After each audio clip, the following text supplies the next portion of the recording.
Welcome to The Explainer. Today, we're going to master a crucial piece of lab equipment, the autoclave. Think about it. This machine ensures the purity you need for those big scientific breakthroughs. So what is it? An autoclave. It's basically a super-powered, super precise pressure cooker for the lab.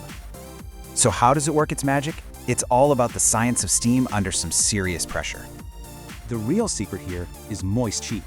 It just completely wrecks the proteins in bacteria, viruses, even tough spores. Every single cycle has 3 key phases. This makes sure steam gets everywhere for total sterilization. Okay, but how do we know it worked? That's where the D value comes in. It's the kill rate for microbes. And check this out. Just a tiny bump in temperature slashes the sterilization time. It's wild. Okay, the science is cool, but safety is everything. Let's get into how to use one properly. First up, what not to put in. Seriously, these things can cause explosions or release toxic fumes. And you've got to protect yourself. This PPE isn't optional. It's mandatory when you're loading or unloading. And when you're unloading, take your time. Rushing it is a recipe for some nasty steam burns. All right, the cycle's done. But did it actually work?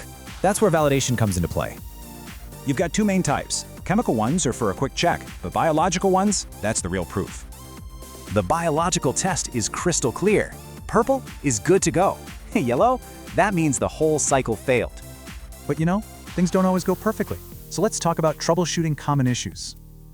You ever open it up and find the load is still wet? That's a big problem. So why does it happen? Usually it's one of 2 things. You've either overloaded it or packed it wrong. Both trap moisture. So the fix is all about loading it right. Racks are your friend here. They make space for drainage. Okay, but what if your indicator fails? This is serious and you need to act immediately. If it fails twice in a row, that's it. The machine is unsafe and has to be shut down. And just to be clear, this isn't a suggestion. It's a critical safety rule. When in doubt, lock it out. So really getting to know your autoclave isn't just about following steps. It's about protecting your results.